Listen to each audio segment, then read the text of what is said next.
ഇപ്പോൾ നേടിയാൽ നേടി, അല്ലെങ്കിൽ ഉണ്ടാവില്ല. ഇറാൻ വീണ്ടും ഇതുമായി നീങ്ങും.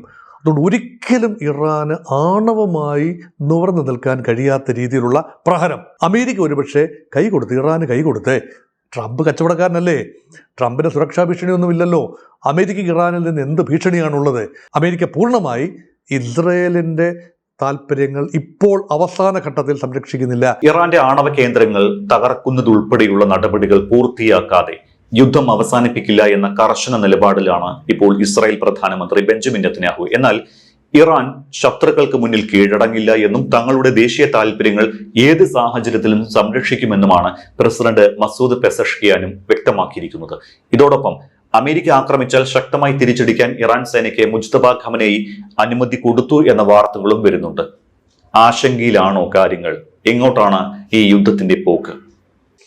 കലപ്പയ്ക്ക് കൈവച്ചിട്ട് പിന്മാറുക എന്നൊരു പ്രയോഗമുണ്ട്.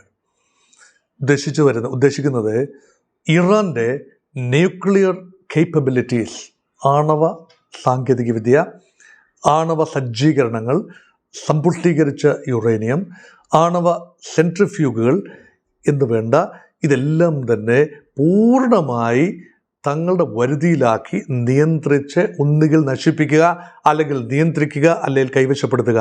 ഇതിലൂടെ അല്ലാതെ ഉദ്ദേശ ലക്ഷ്യങ്ങൾ പൂർത്തീകരിക്കാനാവില്ല. അത് ഇപ്പോഴും ബാക്കിയാണ്. ഇറാൻ്റെ ആണവ നിലയങ്ങളിൽ വലിയ നാശനഷ്ടം സംഭവിച്ചു, സംശയമൊന്നുമില്ല.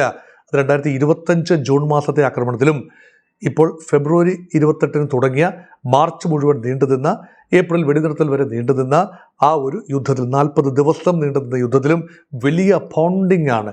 ബങ്കർ ബസ്റ്റർ ബോംബുകൾ ഉപയോഗിച്ചുകൊണ്ട് തന്നെ, B-2 ബോംബേഴ്സ് ഉപയോഗിച്ചുകൊണ്ട് വലിയ മാരകമായ പ്രഹരമാണ് ഇറാൻ്റെ വിവിധങ്ങളായ ആണവ നിലയങ്ങളിൽ അമേരിക്കയും ഇസ്രയേലും ഇൻഫ്ലിക്റ്റ് ചെയ്തത്.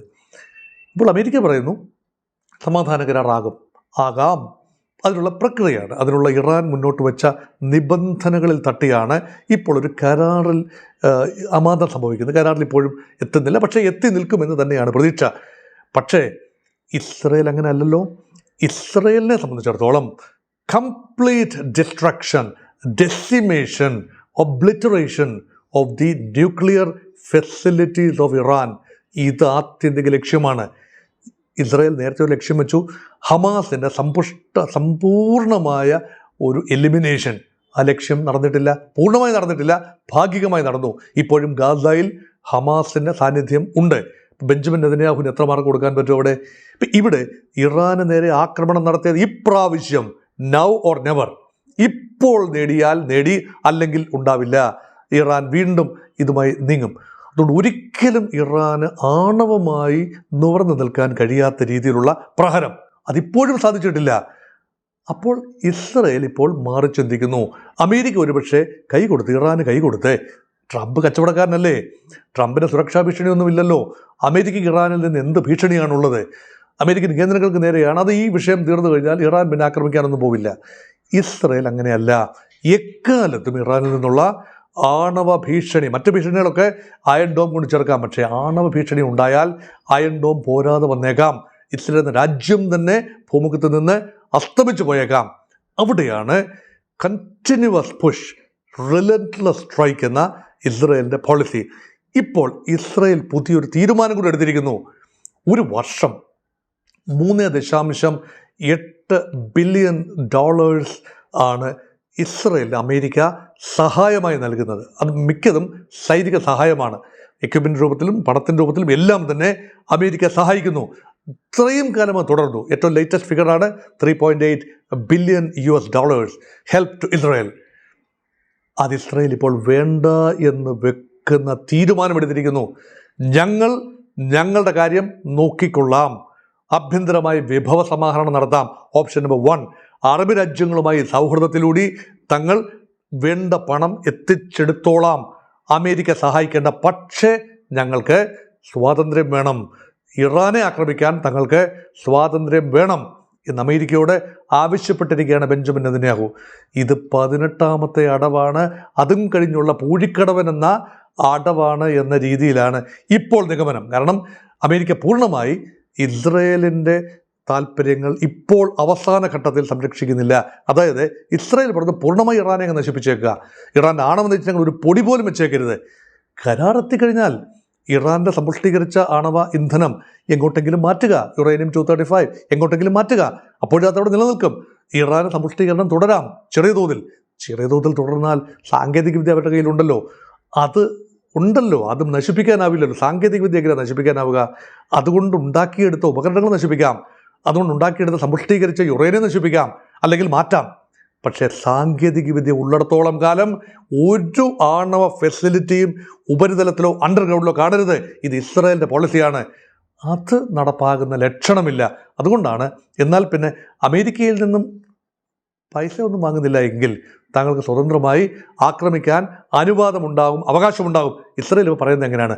അമേരിക്ക സന്ധി ചെയ്താലും, ഇറാന് നേരെ സന്ധി ചെയ്താലും ഒരുപക്ഷെ തങ്ങൾ ആക്രമണം തുടരും. തങ്ങൾ പണമൊക്കെ ഗൾഫ് രാജ്യങ്ങളിൽ നിന്നും അബ്രഹാമിക് കരാറിലൂടെ എത്തിച്ചേർന്ന സൗഹൃദ ഉടമ്പടിയിലൂടെ കൂടുതൽ ട്രേഡ് നടത്തി, കൂടുതൽ അങ്ങോട്ടും ഇങ്ങോട്ടുമുള്ള എക്സ്ചേഞ്ച് നടത്തി ഗൾഫ് രാജ്യങ്ങളുടെ കൂടി സുരക്ഷ തങ്ങൾ നോക്കിക്കൊള്ളാം എന്നാണ് ഇസ്രായേൽ ഇപ്പോൾ പറയുന്നത്. കുറേയൊക്കെ ശരിയുമാണ്. അയൺ ബീം, അതേക്കുറിച്ച് ഞാൻ മറ്റൊരു വീഡിയോയിലൂടെ ഞാൻ സംസാരിച്ചതാണ്. ഇത് എന്നെ കേൾക്കുന്ന സ്നേഹമുള്ള പ്രേക്ഷകരോട്. അയൺ ബീം സിസ്റ്റം UAEക്ക് നൽകുകയാണ് ഇസ്രായേൽ ചെയ്തത്. അപ്പോൾ ഗൾഫ് രാജ്യങ്ങളുടെ സുരക്ഷ ഇസ്രായേലിൻ്റെ ടെക്നോളജിയുടെ സഹായത്തിൽ നടക്കുമെന്ന ഒരു ശുഭാപ്തി വിശ്വാസമാണ് ബെഞ്ചമിൻ നെതന്യാഹു പ്രകടിപ്പിക്കുന്നത്. എന്താണ് ഇപ്പോഴത്തെ സാഹചര്യം? അമേരിക്കൻ പ്രസിഡന്റ് ഡൊണാൾഡ് ട്രംപ് മാത്രമല്ല ഇലക്ഷൻ ഫേസ് ചെയ്യുന്നത്. ഡൊണാൾഡ് ട്രംപ് നേരിട്ട് ഇലക്ഷൻ ഒന്നും ഫേസ് ചെയ്യുന്നില്ല. സെനറ്റിലേക്കും ഹൗസ് ഓഫ് റെപ്രസെൻറ്റേറ്റീവ്സിലേക്കുള്ള ഇലക്ഷനാണ്. പക്ഷേ അത് പ്രതികൂലമായി വന്നാൽ American president will become A lame duck president. അതായത് കാര്യമൊന്നും ചെയ്യാനാവാത്ത, പാർലമെൻറ്റിൻ്റെ സപ്പോർട്ട് കിട്ടാത്ത ഒരു പ്രസിഡന്റായി മാറാം. ഇസ്രായേലി പ്രധാനമന്ത്രി ബെഞ്ചമിൻ നെതന്യാഹുവിന് അങ്ങനെയല്ല. താൻ പരാജയപ്പെട്ടാൽ ഇനി ഒക്ടോബറിൽ വരാൻ പോകുന്ന തെരഞ്ഞെടുപ്പിൽ അദ്ദേഹം പരാജയപ്പെടാനുള്ള എല്ലാ സാധ്യതയുമുണ്ട്. പ്രതിപക്ഷത്തെ മുഖ്യ 2 കക്ഷികൾ യോജിച്ചിരിക്കുകയാണ്.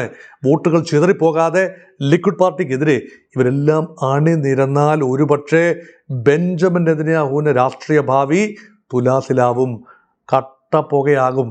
അതുകൊണ്ട് ഇപ്പോൾ എന്തെങ്കിലും നിരന്തരമായ യുദ്ധത്തിന് സാഹചര്യം തുടരണമെന്ന് നെതന്യാഹു എന്ന വ്യക്തി, അത് ഇസ്രായേലിൻ്റെ മൊത്തം തീരുമാനമെന്നതല്ല, ഇപ്പോൾ ഇസ്രായേലിൻ്റെ ഭാഗധേയം നിർണ്ണയിക്കുന്ന പ്രധാനമന്ത്രി മിസ്റ്റർ ബെഞ്ചമിൻ നെതന്യാഹു അങ്ങനെ ആഗ്രഹിക്കുന്നു. അതുകൊണ്ട് പല തരത്തിലുള്ള സമ്മർദ്ദമാണ് അമേരിക്കയ്ക്ക് മേൽ ഇസ്രായേൽ പ്രയോഗിക്കുന്നത്. ആദ്യം ട്രംപിനെ കീശയിലാക്കി മുൻ പ്രസിഡന്റുമാരൊന്നും സമ്മതിക്കാത്ത കാര്യങ്ങൾ ട്രംപിനെ കൊണ്ട് ചെയ്യിച്ചു. ട്രംപിനെ കൊണ്ട് ഇപ്പോഴും മറ്റൊരു രീതിയിൽ പറഞ്ഞാൽ കുട്ടിക്കുരങ്ങനെ കൊണ്ട് ചൂടുചോറ് വാരിപ്പിക്കുക എന്ന പണിയാണ് പലപ്പോഴും ചെയ്യുന്നത്. ട്രംപ് തീരെ കുട്ടിക്കുരങ്ങനല്ല, വലിയൊരു കുരങ്ങനാണ് എന്ന മട്ടിൽ ഹാസ്യക്കാർ അത് പറയാറുമുണ്ട്. ഇസ്രായേലിൻ്റെ ഒരു താല്പര്യമനുസരിച്ച് മാത്രം നീങ്ങേണ്ട ഒരു നേതാവാണോ ഡൊണാൾഡ് ട്രംപ് എന്ന ചോദ്യവും അമേരിക്കയിൽ വളരെ ഉച്ചത്തിൽ പലരും ചോദിച്ചു തുടങ്ങിയിട്ടുണ്ട്. ഇതൊക്കെ കണ്ടില്ലെന്ന് അടിക്കാൻ ട്രംപിനും ആവില്ല. അദ്ദേഹം ബിസിനസ്സുകാരൻ മാത്രമല്ല, മെയ്വഴക്കമുള്ള രാഷ്ട്രീയക്കാരൻ കൂടിയാണ്. അദ്ദേഹത്തിൻ്റെ ഈ വമ്പ് പറച്ചിലൊക്കെ ഒരു തന്ത്രത്തിൻ്റെ കൂടെ ഭാഗമല്ലേ? ഇപ്പോൾ ഇസ്രായേലിൻ്റെ തന്ത്രം അമേരിക്കയ്ക്ക് ഒരുപാട് തന്ത്രങ്ങൾ വയറ്റേണ്ടി വരും. നിലനിൽക്കണ്ടേ? അമേരിക്ക എന്ന രാജ്യം പരാജയപ്പെട്ടു എന്ന ഫീലിംഗ് വരാൻ പാടില്ല, തോറ്റോടി എന്ന ഫീലിംഗ് വരാൻ പാടില്ല, യുദ്ധം സമനിലയിൽ കലാശിച്ചു എന്നും പറയാൻ പാടില്ല. അമേരിക്ക ഉദ്ദേശിച്ചതെല്ലാം നേടി ഇതാ തിരിച്ചു പോകുന്നു.